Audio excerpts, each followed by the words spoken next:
오늘 이제 이사야서 본문 이제 몇 번 두 번 아니면 세 번 아니면 두 번 정도 하면 이제 이사야서를 마칠 것 같습니다. 좀 아쉽기도 하고 그런데요. 오늘 말씀이 굉장히 셉니다. 아주 강력한 그런 어떤 결단의 어떤 촉구 같은 것을 볼 수 있는 그런 본문입니다. 그래서 오늘 본문은 우리들에게 우리가 진짜냐, 당신은 진짜입니까? 이런 도전을 우리들에게 던지는 그런 본문이라고 할 수 있습니다.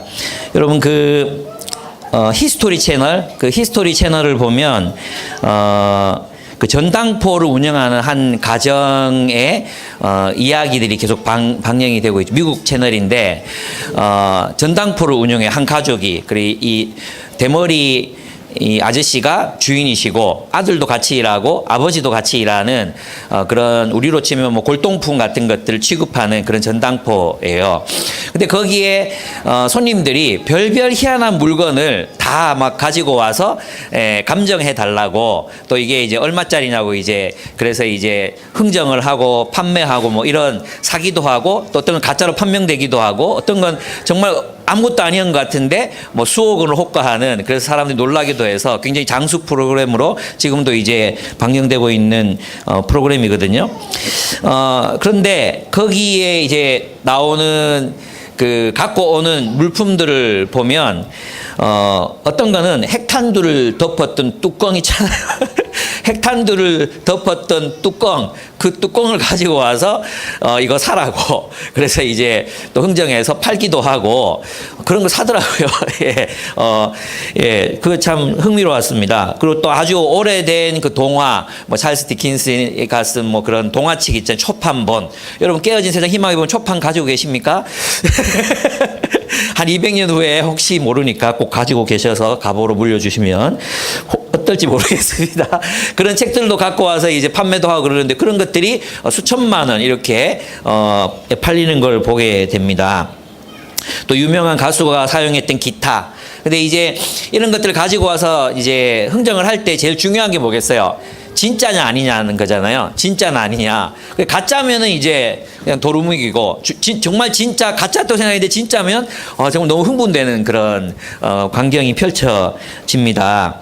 근데 어떤 하루는 남성 한 분이 이제 호박을 들고 왔어요. 호박. 이 호박은 둥근 호박, 먹는 호박이 아니고 보석 호박을 말합니다. 보석 호박. 이거는 이제 나무가 공격을 받으면 진을 떨어뜨리잖아요. 그 진이 떨어지는 순간에 뭐 곤충이나 어떨 때는 도롱뇽 새끼나 또 뱀 같은 것들이 거기 새끼들이 거기 딱 들어가 가지고 화석이 돼요. 그래 화석이 된 걸 호박이라고 해요. 호박.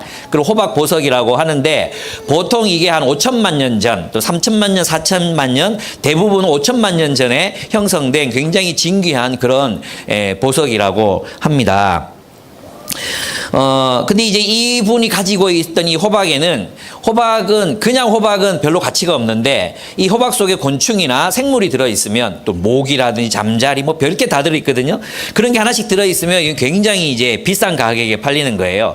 그래서 이제 적게는 수백만 원, 많게는 수억 원. 이걸 받기도 하는 그런 이제 진귀한 그런 보석입니다.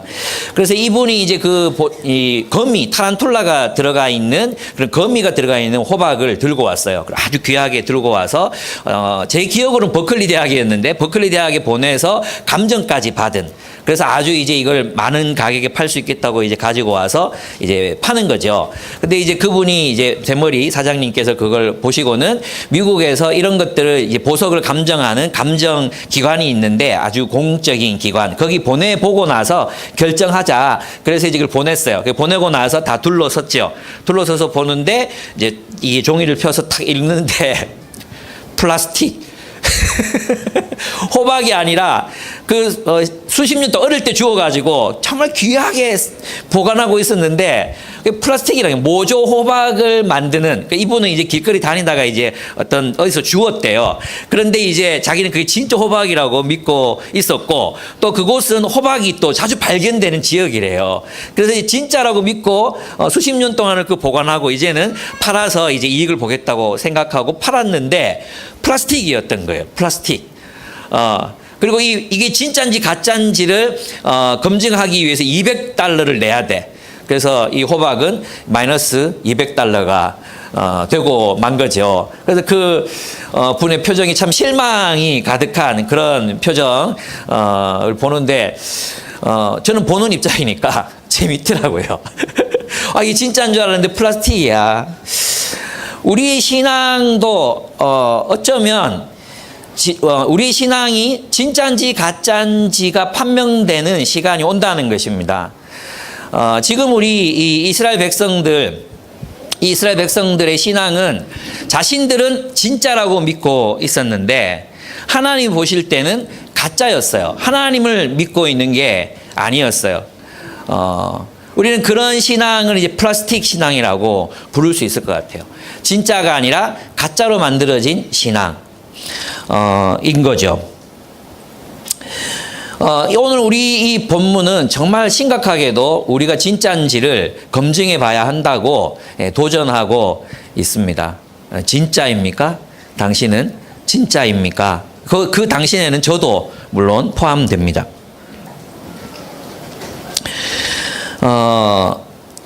이사야 당시 이스라엘 백성들은 자신들이 진짜 하나님의 백성이라고 생각했습니다. 왜냐하면 그들 아브라함의 자손들이었잖아요.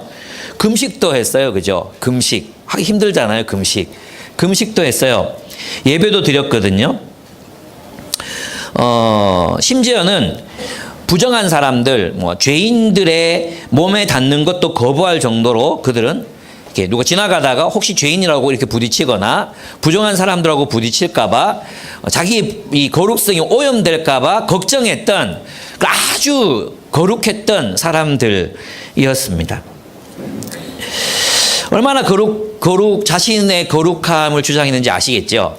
그런데 뭐예요? 그들은 플라스틱이었습니다. 가짜였습니다.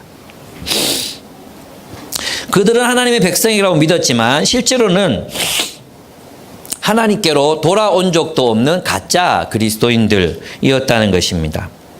그래서 65장 1절을 보면은 이 65장은 64장의 연속이거든요. 64장에서는 이제 막 기도하잖아. 하나님 우리 아버지가 아니십니까? 우리를 구원해 주셔야 합니다. 우리를 이렇게 막 기도했었잖아요. 왜 우리에게 돌아오시지 않습니까? 라고 그런 기도를 드렸단 말이에요. 그런데 65장에서는 하나님이 그 기도에 응답하시는데 뭐라 그러냐 하면 나는 내 백성의 기도에 응답할 준비가 되어 있었다. 두 팔을 벌리고 돌아오기를 간절히 기다리고 있었다. 그리고 외쳤다. 너희가 돌아오라고 내게로 돌아오라고 간청했다. 그런데 너희는 아무도 나를 찾지 않았고 아무도 내 이름을 부르지 않았다라고 말하고 계십니다. 그들이 하나님을 찾고 갈망하고 하나님을 추구했던 것 같습니다. 동산에 가서 향을 피우고 예배를 드리고 여호와 하나님의 이름을 부르고 기도했고 금식했고 심지어 자신들의 거룩성을 지키기 위해서 부정한 것들과의 접촉을 멀리했습니다. 근데 하나님 뭐라고 말씀하시냐면 너희는 나를 찾은 적이 없대요. 너희가 예배에 오늘날로 말하면 너희가 금식 기도에 참석하고 찬양 집회에 가고 수련회를 가고 오만 무슨 종교적인 행사 제2 그 제2를 너희가 예배를 드려왔지만 너희는 나를 찾은 적이 없다는 거예요. 이 얘기를 듣는 이스라엘 백성들의 마음은 얼마나 황당했겠습니까? 근데 거기에다가 난 못 들었는데 너희는 날 찾아온 적이 없어. 여기서 끝나는 게 아니라 하나님은 그들을 향해서 진노하고 계셨습니다. 어마어마하게 화가 나 계셨습니다.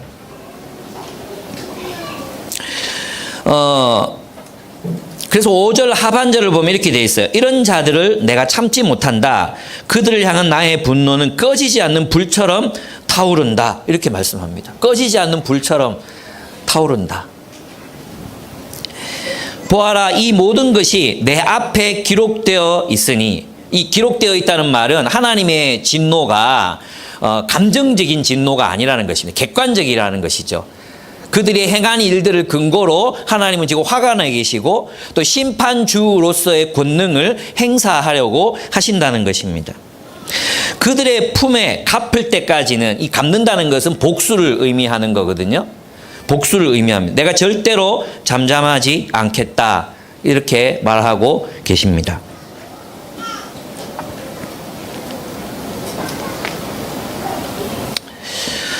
하나님은 왜 이렇게 화가 나 계시는 것일까요?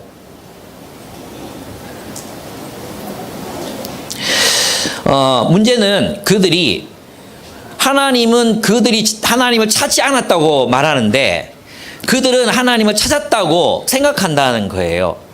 어떤 방식으로 찾았느냐? 자기 방식대로라는 거예요. 자기 방식대로. 예, 세상에 속한 채로. 하나님의 뜻대로, 하나님의 말씀대로가 아닌 자기 방식대로 하나님을 찾고 하나님을 구하고 그것이 하나님의 뜻이라고 믿고 살았다는 것입니다. 그러니까 한마디로 말하면 하나님의 진리와 상관없이 하나님의 말씀을 따라 살지 않고 자기들이 원하는 방식대로 예배드리고 자기들이 원하는 방식대로 제사드리고 자기들이 원하는 방식대로 하나님 뜻인 건 줄 알고 살았다는 거예요. 그래서 보면 이렇게 되어 있습니다. 2절에 보시면 제멋대로 가며 이렇게 되어 있잖아요. 제멋대로 가며 이것은 하나님의 뜻대로가 아닌 자신의 뜻대로 행했다는 뜻입니다. 자기의 뜻대로, 제멋대로 가며 자기 방식으로. 그러니까 이 제멋대로라는 말은 원래는 무엇과 반대되는 말이냐 하면 이런 말과 반대돼요. 하나님의 계획에 따라 이 말과 반대되는 거예요. 하나님의 백성은 하나님의 계획에 따라 하나님의 플랜, 하나님의 말씀에 따라 살아야 되잖아요. 그래서 더 정확한 히브리어의 의미는 디바이스예요.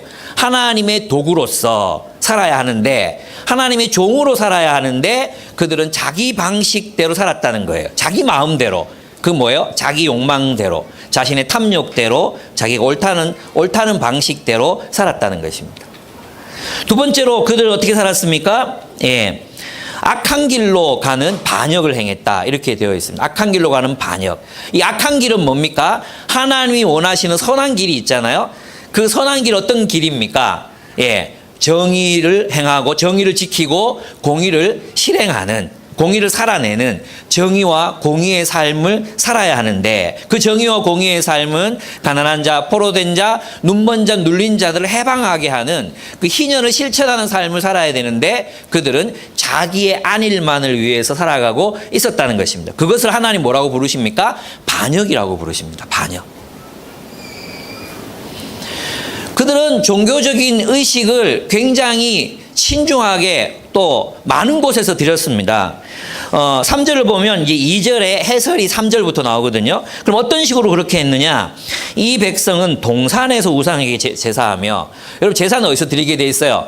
성막, 성전, 그죠? 거기서 드리게 돼 있잖아요. 근데 그들은 동산에서 제사를 드렸어요. 동산에서. 하나님 명하시지 않는 일을 기뻐할 거라고. 그리고 이 동산은 원래 가든이거든요. 가든. 그러니까 아주 그 풍요, 이방신들이 제사를 드렸던 그런 장소. 풍요, 그 풍요를 갈망하면서 이제 제사를 드렸다는 것입니다. 또 뒷부분에 가면은 벽돌 제단 위에 분향하며, 벽돌 제단 위에 분향하는 게 왜 잘못된 일이냐 하면 하나님이 벽돌 굽지 말라 그랬어요. 출애굽할 때 출애굽기에서 너희는 벽돌 구워서 제단 만들지 말라 그랬어요. 왜 그랬습니까? 그들이 벽돌 굽는 노예였잖아요. 벽돌 굽는 노예였고 그 벽돌 굽는 노예로부터 그 노예의 삶으로부터 해방하셨거든요. 그래서 흙 쌓아가지고 원래 제단을 드리게 돼 있었어요. 그죠? 너희는 다시는 너희가 세상의 노예인 것처럼 살지 말아라. 그게 이제 벽돌 구워서 제단 만들지 말라 이런 거거든요. 그 벽돌 굽는다고 얼마나 고생했습니까?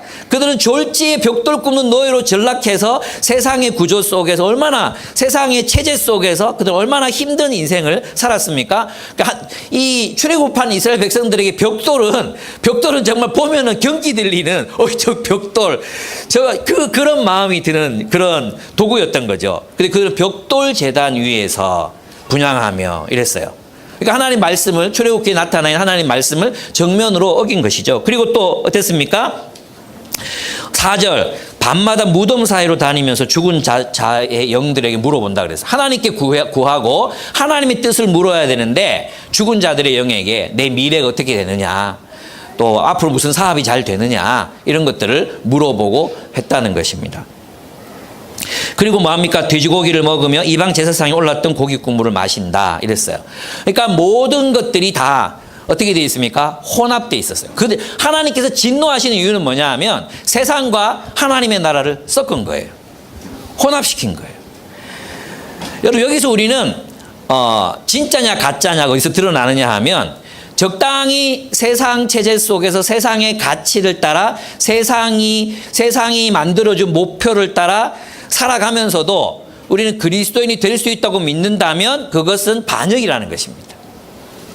우리에게는 두 가지 길밖에 없다는 거예요. 굉장히 극단적이에요. 하나는 뭐냐 하면 하나님의 종이 될 것인가, 하나님의 뜻대로 우리가 하나님의 구원받은 백성으로서의 목적, 이 땅에 하나님의 정의와 공의를 실현하고 이방의 빛이 되고 우리 공동체 교회 자체가 하나님의 나라가 되는 그 목적을 이루기 위해서 살아갈 것인가, 아니면 세상에서의 안락함과 편안함을 추구하고 세상을 향하여 달려갈 것인가, 이 둘 중에 하나밖에 없다는 것입니다. 사실 혼합주의라고 말했지만 껍데기는 다 여호와예요. 동산에서 여호와께 제사했고요, 벽돌 제단 위에서 여호와께 제사했어요. 무덤 사이를 다니며 하나님의 뜻을 물었어요. 하나님의 뜻을 물었어요.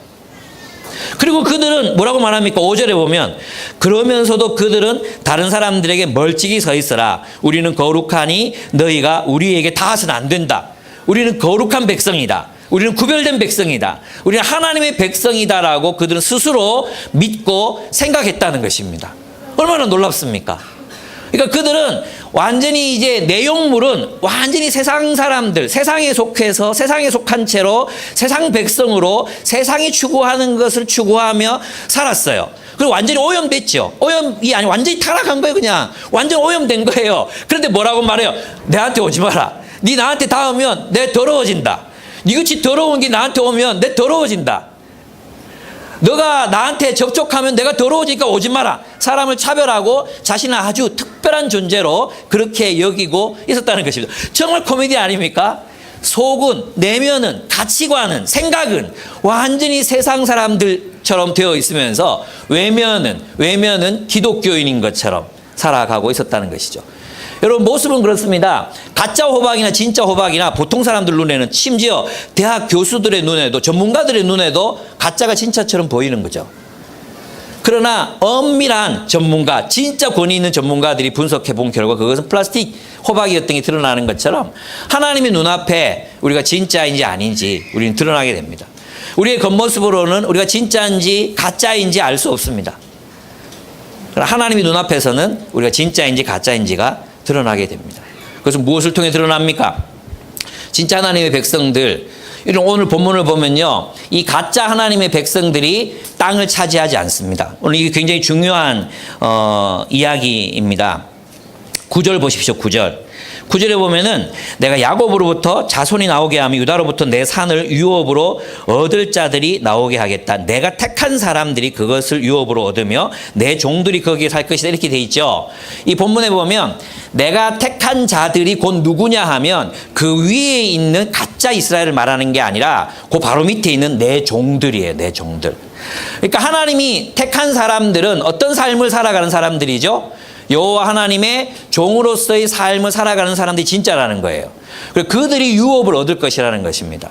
그래서 이것은 성경에 신약에 와서 달라지지 않았을까요? 아니에요. 신약에 와서도 세례요한이 뭐라고 말합니까? 하나님은 이 돌들로도 하나님의 자녀가 되게 할 수 있다 그랬어요. 하나님이 돌들로도 하나님의 자녀가 되게 할 수 있다 그랬어요. 요한계시록에도 뭐라 그랬어요? 음행하는 자, 배신하는 자, 그리고 우상 숭배하는 자, 참남하는 자, 이런 자들은 하나님 나라를 유업으로 받을 수 없다고 말했어요. 우리에게는 두 가지 길이 있습니다. 극단적인 길이 있습니다. 하나는 세상을 살든지, 하나는 하나님의 종이 되어 살든지, 둘 중에 하나예요. 우리가 우리의 개인적인 탐욕과 욕망을 이루면서 살든지, 그걸 적당하게 세상의 방식으로 세상이 원하는 그런 타협을 하면서 그렇게 그것도 살고 또 하나님도 섬기고 이렇게 할 수 없어요. 우리 이 두 가지를 동시에 할 수 없기 때문에 뭐 다단계라든지 이런 거 못하는 거예요. 왜냐하면 그것은 둘 다 할 수 있다고 생각하고 얘기하거든요.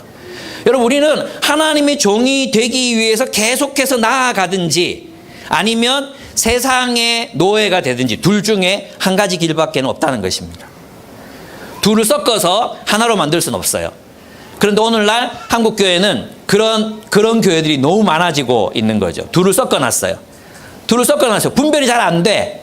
정말로 성경을 깊이 연구하고 들여다보지 않으면, 그리고 그것을 이 말씀 하나님의 하나님 나라의 삶을 살기 위해서 애쓰고 막 진짜 막 고민하고 그렇게 하지 않으면 몰라요. 분별할 수가 없어요. 그럼 이 본문은 우리에게 뭘 말하느냐? 너희는 종이 돼야 된다는 거야. 하나님의 종이 돼야 된다. 그래서 그 다음 부분에서부터 보면 이렇게 얘기합니다. 9절을 보겠습니다. 9절 후반전 다시 한번 제가 읽어보겠습니다.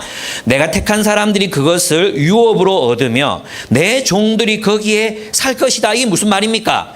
누가 기업을 얻습니까? 종들이 기업을 얻습니다. 하나님의 종들이 기업을 얻습니다. 그래서 예수님께서도 뭐라고 말씀하셨습니까? 아브라함의 자녀라고 모두가 하나님 백성이 아니라 그랬어요. 그죠? 바울도 똑같이 얘기했죠?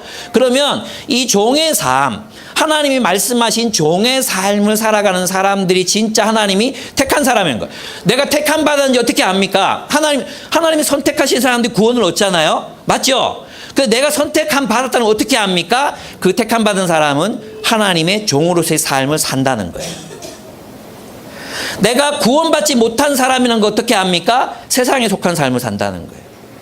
탐욕과 욕망을 추구하는 삶을 산다는 거예요. 그들은 하나님의 말씀을 듣지 않았습니다. 그들은 하나님의 말씀을 듣지 않습니다. 12절 보십시오. 하나님 정말 무섭게 말씀하시거든요. 내가 너희를 칼에 죽는 신세가 되게 하겠다. 너희 모두가 살육하는 자에게 몸을 구부리게 될 것이다. 몸을 왜 구부립니까? 이제 살육하는 자들이 목을 빼면 이제 칼을 치잖아요. 몸을 이렇게 구부리는 그런 상태를 이야기하는 것이 아주 심판을 말하죠. 왜 그러냐 하면 이제 그 다음부터가 중요해요. 이는 내가 불러도 너희가 대답하지 않으며 너희가 내 눈에 악하게 보이는 일만을 하며 내가 좋아하지 않는 일만을 골라서 하기 때문에 이렇게 말씀하셨어요. 이게 뭐예요, 여러분? 여러분 이사야서에서 꾸준히 우리가 계속해서 반복해서 봤던 게 뭐였어요? 하나님이 기뻐하시지 않는 일이 뭐예요? 예, 이기적인 삶을 사는 거예요. 자기 자신만을 위해서 사는 거예요. 다른 말로 하면 이 땅에 가포 눈물들을 돌아보지 않는 삶, 하나님의 정의와 공의를 저버리는 삶, 오로지 자신의 안일한 삶, 편안한 삶, 안락한 삶만이 목표가 되어 있는 삶, 그 삶을 살면 하나님이 그냥 긍휼히 보시는 정도가 아니라 하나님의 백성이 그렇게 살면 하나님이 진노하신다는 것입니다. 근데 하나님이 그러한 하나님의 백성들을 다 멸하시지 않습니다. 다 심판하시지 않습니다. 왜냐하면 남겨두십니다. 8절 주님께서 말씀하신다. 포도송이에 즙이 들어있으므로 사람들이 그것을 없애지 마라. 그 속에 복이 들어있다 하고 말한다. 나도 이와 같이 나의 종들을 생각하여 그들을 다 멸하지는 않겠다. 하나님이 한국교회가 타락해도 전부 멸하시지 않습니다. 왜냐하면 그 안에 신실한 하나님의 종들이 있기 때문입니다. 정말 그 안에도 하나님의 뜻을 추구하고 하나님의 뜻대로 살려고 애를 쓰는 사람들이 있기 때문에 그들을 보존하십니다. 그들을 보존하시는 거예요. 포도송이가 썩었지만 다 버리는 게 아닙니다. 그 안에 정말 하나님의 뜻대로 열매 맺는 진짜들, 그 진짜들을 위해서 하나님께서 그 포도송이를 남겨두십니다. 그러면 하나님의 종, 우리는 이제 이사야서에서 네 군데에서 하나님의 종들의 모습을 볼 수 있었어요. 그러면 종들, 하나님은 왜 하나님의 백성으로 우리를 부르시는가? 왜 구원하시는가? 왜 우리를 구원하시는가? 이게 굉장히 중요한 부분이잖아요. 그래서 이제 하나씩 살펴볼 건데요. 먼저 첫째, 하나님의 종은 하나님의 정의와 공의가 실현되는 공동체를 세우는 사람들입니다. 예, 49장 찾아보겠습니다. 49장 5절입니다. 여러분 다 했던 거 한번 정리하는 거예요. 49장 5절. 예, 49장 5절 제가 읽어볼게요. 제가 이렇게 급하게 안 해도 되죠? 예, 길어질 것 같아서 제 마음이 막 급해지는 것 같아요. 5절 보면 내가 태어나기도 전부터 주님께서 나를 그의 종으로 삼으셨다. 우리가 공부한 거지만 이 종은 메시아 예수님일 수도 있고 예수님이시죠. 그죠? 예수님이고 또 한편으로는 이 종은 이스라엘 백성들, 하나님의 진실한 백성들이라고 얘기할 수 있어요. 그죠? 그러면 그 종으로 삼은 야곱을 주님 뭐 하기 위해서 야곱을 주님에게로 돌아오게 하시고 흩어진 이스라엘을 다시 불러 모으시려고 나를 택하셨다. 그래서 나는 주님의 귀한 종이 되었고 주님은 내 힘이 되셨다. 주님께서 내게 말씀하신다. 주님께서 이렇게 말씀하시다. 내가 내 종이 되어 야곱의 지파들을 일으키고 이스라엘 가운데 살아남은 자들을 돌아오게 하는 것은 내게 오히려 가벼운 일이다. 땅끝까지 나의 구원이 미치게 하려고 내가 너를 뭘로? 민족의 빛으로 삼았다 그랬죠. 그러면 이스라엘이 온 세상을 위한 하나님의 영광의 빛이 되기 위해서는 그들이 어떠한 나라가 돼야 되죠? 여호와의 도를 지켜 하나님의 정의와 공의를 행하는 백성. 그죠? 하나님의 정의와 공의를 행하는 백성의 공동체로 세워지는 것, 그 세워지게 하는 것, 그게 뭐예요? 종의 역할이라는 거예요. 그래서 우리가 하나님 백성이라면 하나님의 종이 된다는 거예요. 내가 구원받았다 이렇게 말하는 것은 내가 하나님의 종이 되기 위해서 구원을 받는 거예요. 하나님의 종이 돼서 뭐 해야 돼? 우리가 속한 이 공동체를, 하나님의 나라 공동체를 하나님 나라의 공동체답게 정의롭고 공의로운 공동체로 세우는 거예요. 아멘? 그럼 여러분의 역할은 뭐예요? 우리 한 사람 한 사람 교회 공동체의 우리 지체들의 역할, 목적은 뭐죠? 예, 하나님의 정의와 공의는 무엇으로 완성됩니까? 사랑으로 완성되거든. 우리 서로 사랑하는 거죠. 우리가 서로 사랑하는 공동체를 이루는 것. 그것을 이제 신약의 스탠리 하우스라든지 이런 사람들은 교회됨이라고 불렀어요. 그래서 아나베프티스트나 침례교 전통에서는 가장 중요한 교회의 목적은 무엇이라고 보느냐 하면 교회됨을 이루는 것이라고 보는 거예요. 그 교회됨은 예수 그리스도를 왕으로 모시고 그 왕의 통치를 따라 서로 사랑함으로 하나님의 정의와 공의를 이루는 공동체가 되는 것입니다. 서로 사랑하는 것입니다. 이것이 종의 역할이야. 그러니까 내가 예수를 믿기로 결정했다는 것은 나는 이제 더 이상 혼자 살지 않는다는 거 말이에요. 고립되지 않겠다는 결단을 말해요. 나는 고립돼서 나 자신만을 위한 인생을 살겠다는 것으로부터 해방되는 걸 말하는 거죠.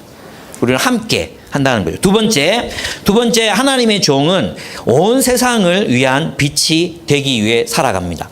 그러니까 그것은 이제 42장에 나옵니다. 제가 순서를 조금 바꿨어요. 이제 42장 1절부터 보겠습니다.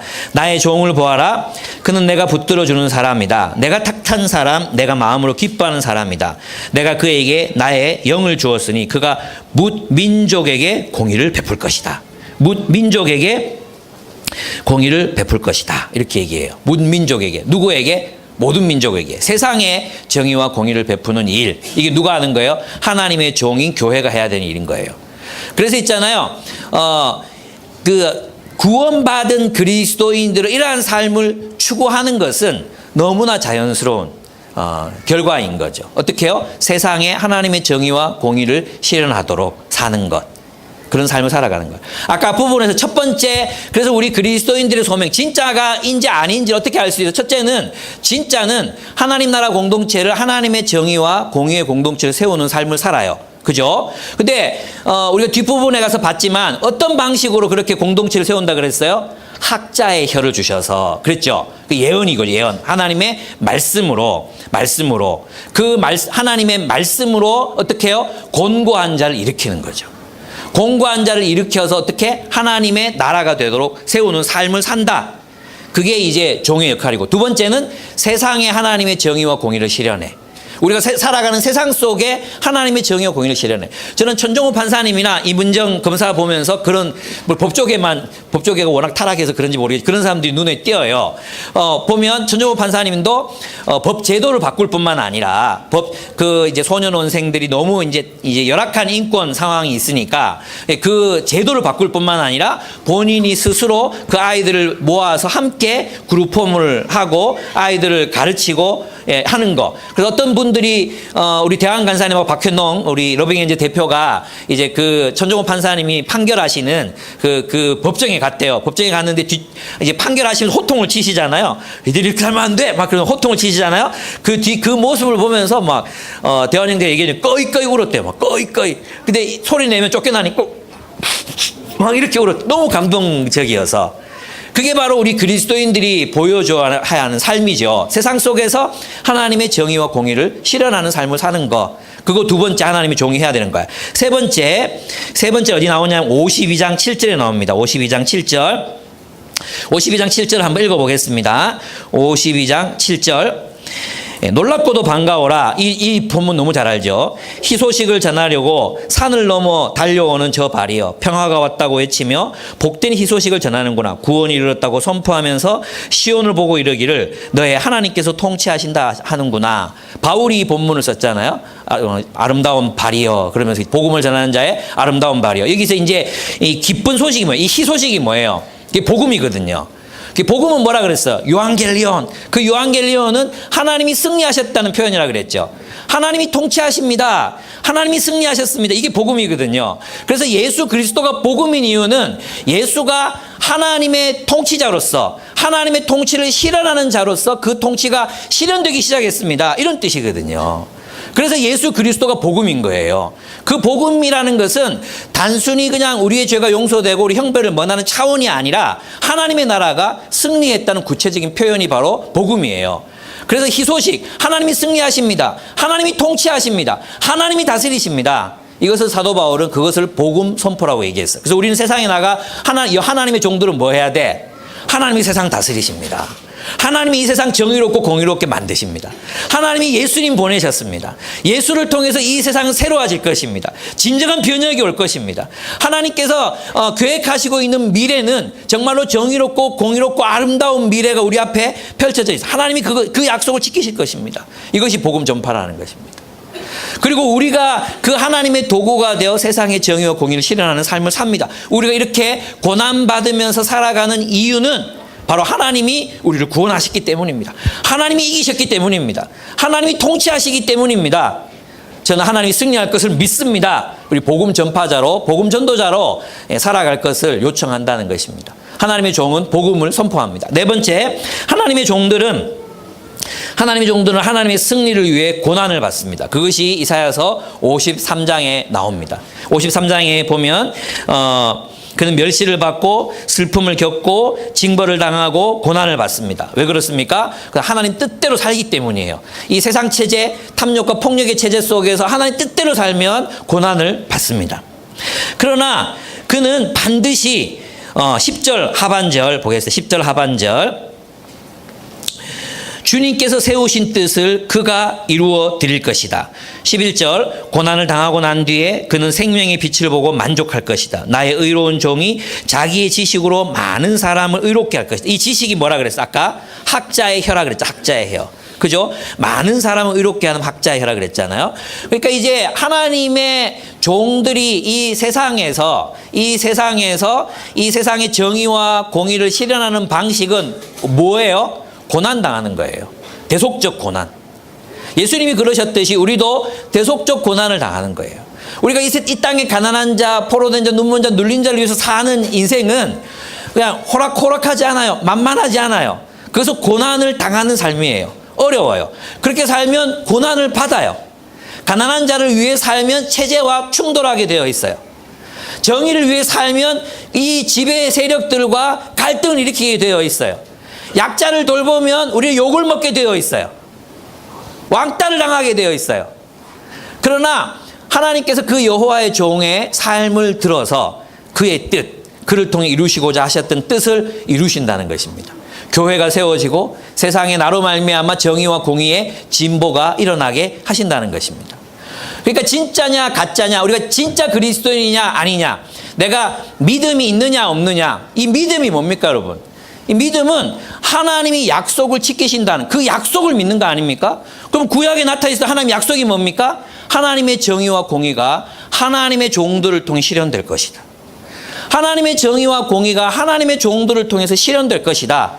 이것이 하나님의 약속이에요. 새하늘 새 땅, 우리 다음 주에 살펴보겠지만 새하늘과 새 땅, 왜 새하늘 새 땅이라고 부릅니까? 하나님의 정의와 하나님의 공의가 실현되는 땅. 하늘은 이미 뭐예요? 하나님의 진리. 그죠? 땅은 뭡니까? 현실, 체제. 그 체제 속에 하나님의 진리가 지배하는 세계. 그 세계가 도래한다. 그게 새하늘과 새 땅이거든요. 그 새하늘과 새 땅을 바라보고 우리는 그 새하늘과 새 땅의 삶을 살아가는 사람들, 바로 그들이 믿음을 가진 자다. 어떻게 그렇게 살아갈 수 있느냐? 왜? 우리 믿음이 있거든요. 하나님이 승리하신다는 믿음이 있거든요. 아멘. 하나님이 이기신다는 믿음이 있거든요. 아멘.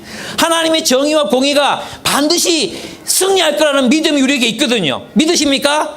아멘. 온 우주를 향한, 역사를 향한 하나님의 모든 계획들이 성취될 것이라는 믿음, 우리에게 그 믿음이 있기 때문에 이 땅에서 하나님의 종으로서의 삶을 살아갈 수 있다는 것입니다.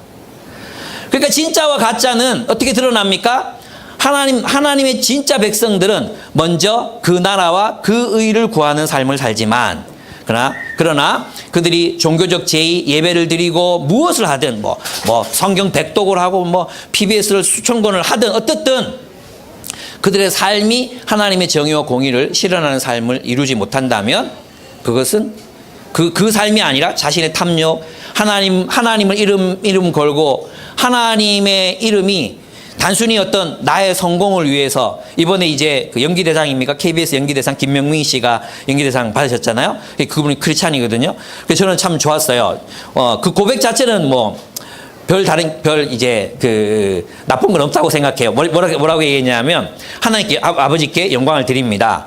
하나님은 저에게 부족한 재능과 부족한 외모와 부족한 것들을 많이 허락하셔서 저로 하여금 노력하게 하셨습니다. 이렇게 얘기했어요. 근데 거기에 그친다면 너무 안타까운 거 아닙니까? 결국 하나님은 우리의 성공을 위해서, 우리의 성공을 보조하시는 분, 세상에서 잘 먹고 잘 사는 일을 위해서 옆에서 도우시는 분, 내 속에 있는 욕망과 야망을 이루기 위해서 보조하시는 분으로 그친다면 얼마나 슬픈 일입니까? 그렇지 않습니까? 차라리 하나님께 영광을 돌리면서 뭐 하나님 부족한 자에게 은혜를 베푸셨는데 많은 뭐 사람들을 돌보게 하셨다든지 뭐 이런 게 나와야지. 하나님이 나를 도우셔서 노력하게 해주셔, 이 부족한 외모에도 불구하고 재능이 없음에도 불구하고 노력하게 해주셔서 최고의 자리에 올랐습니다. 하나님 그렇게 하셨습니다. 이렇게 되는 건 슬픈 일인 거죠. 거기에 그치는 거예요. 그 BY가 지난번에 뭐 믿음 바란 것에 실상이요 뭐 이런 게 있었잖아요. 그 믿음이라는 게 하나님 나라에 대한 믿음이 아니라 오로지 자기 자신이 성공할 수 있게 만들어준다. 하나님 나를 도와서 나를 성공할 수 있게 해준다. 그 믿음이라면 얼마나 슬픈 일입니까? 바로 그 믿음이 이 본문이 말하는 믿음이라는 거예요. 그 믿음이 뭐냐 하면 자기가 하나님 백성이 아닌데 진짜인 것처럼 멋지게 막 하나님 나라를 막 이야기하고 주님을 섬기는 것 같고 주님의 뜻을 말하지만 실제로는 그것이 주님의 뜻이 아니라 하나님을 반역하는 이야기가 될 수도 있다는 것입니다. 제가 그분들을 판단하고 싶지 않아요. 뭐 뒤에 더 많은 이야기들, 스토리들이 있다고 저는 생각하기 때문에. 그러나 단적으로 표면적으로만 본다면 그것이 우리 한국 교회의 전형적인 신앙의 모습이라는 것입니다. 한국교회 전형적인. 하나님은 나의 성공과 나의 야망을 이루기 위해 종 되시는 분. 내가 슬플 때 그저 위로해 주시는 분. 내가 어떤 일을 해도 그냥 내 곁에 계시면서 옆에서 묵묵하게 지켜주시는 분. 여러분, 일본 인형 중에 왜 입 없는 고양이 인형 있잖아요. 그죠? 귀만 커, 귀만 큰 고양이 인형. 입이 없어요. 그죠? 뭘 의미하는지 아시겠습니까? 내 모든 걸 들어주지만 지는 말 안 해. 나한테 잔소리 안 해. 그 고양이는 밥 달라, 뭐 똥치야 달라 얘기 안 해. 예. 하나님을 우리가 그런 존재로 보고 있는 거 아닌가? 우리가 하나님을 그런 존재로 전락시키고 있는 거 아닌가? 우리 한국 교회가.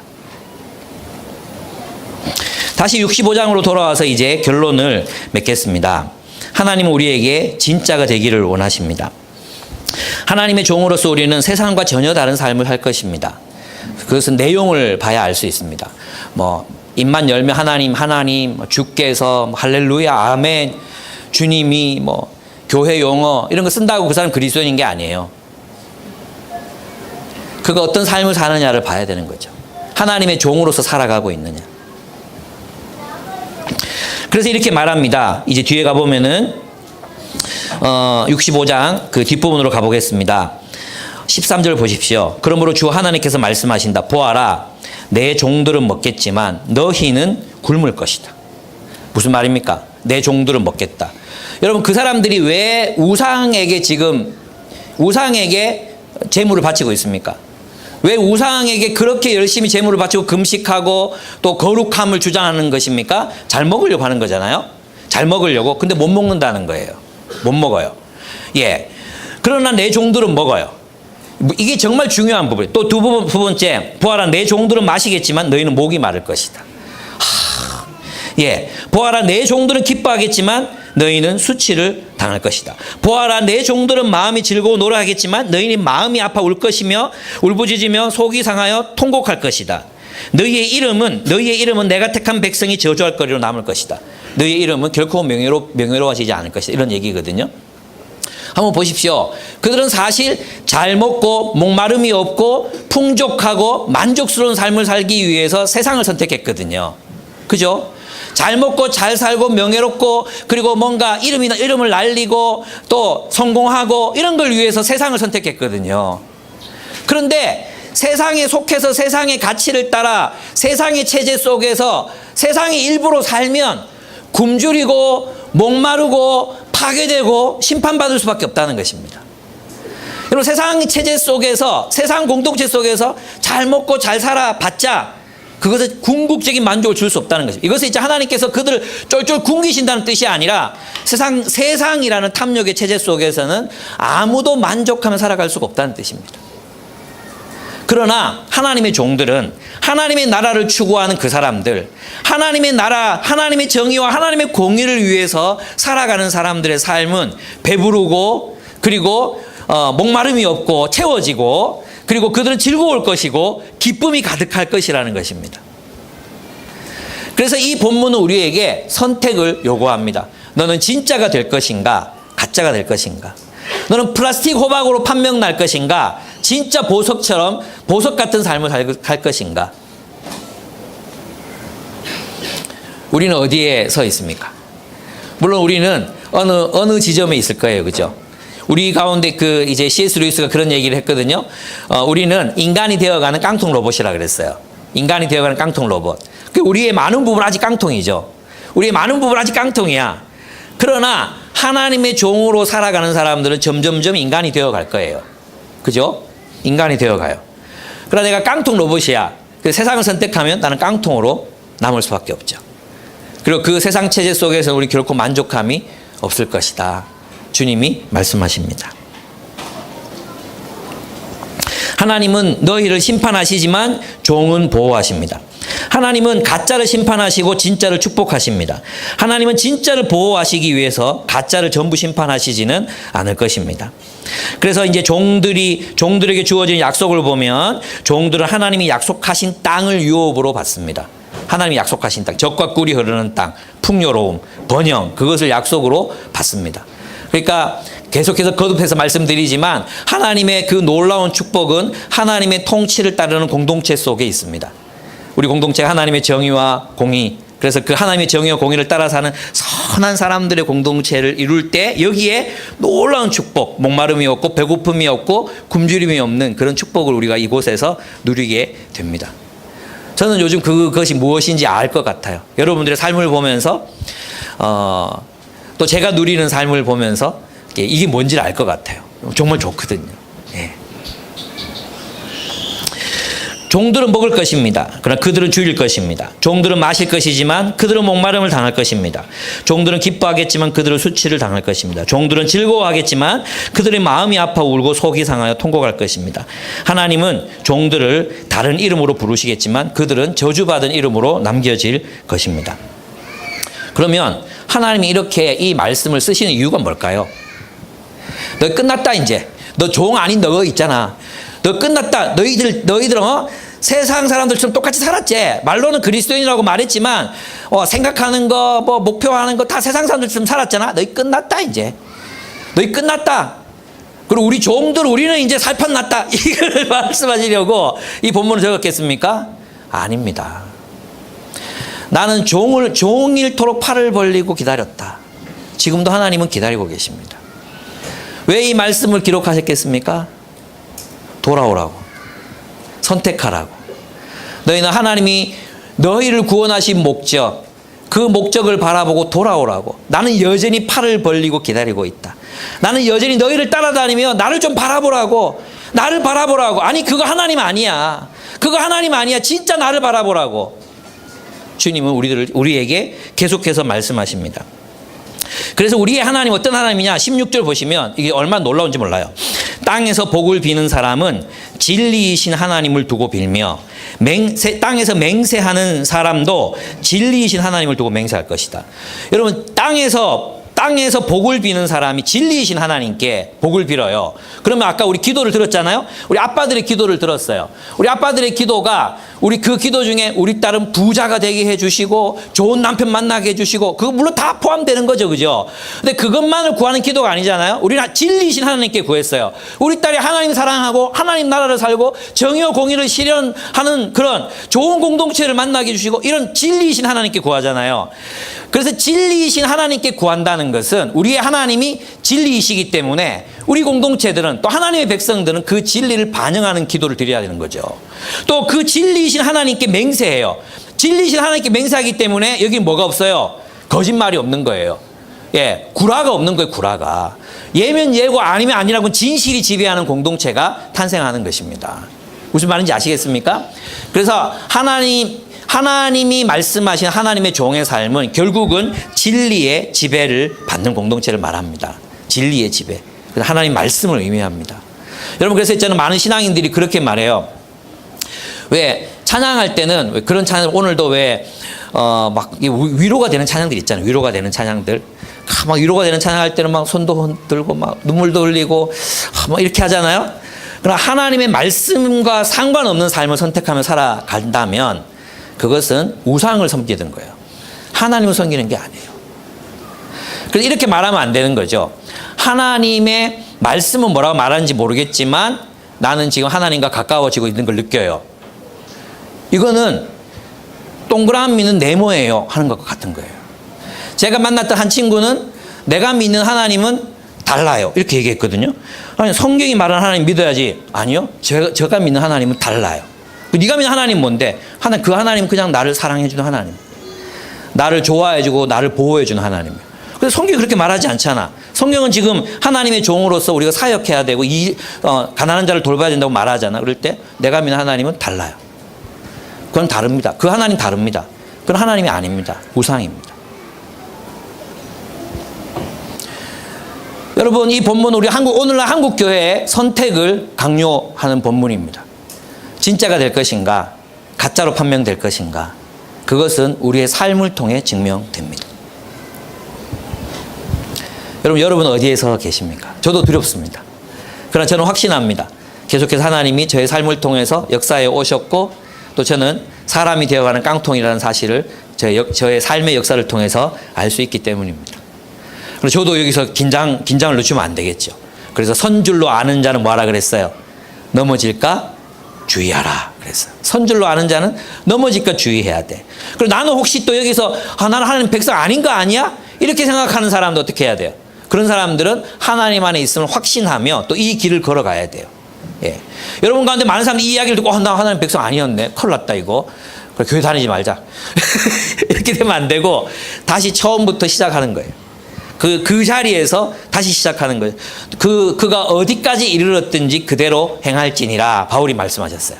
그가 어디에 이르렀든지 거기에서 그 자리에서 행할지니라 이렇게 말했어요.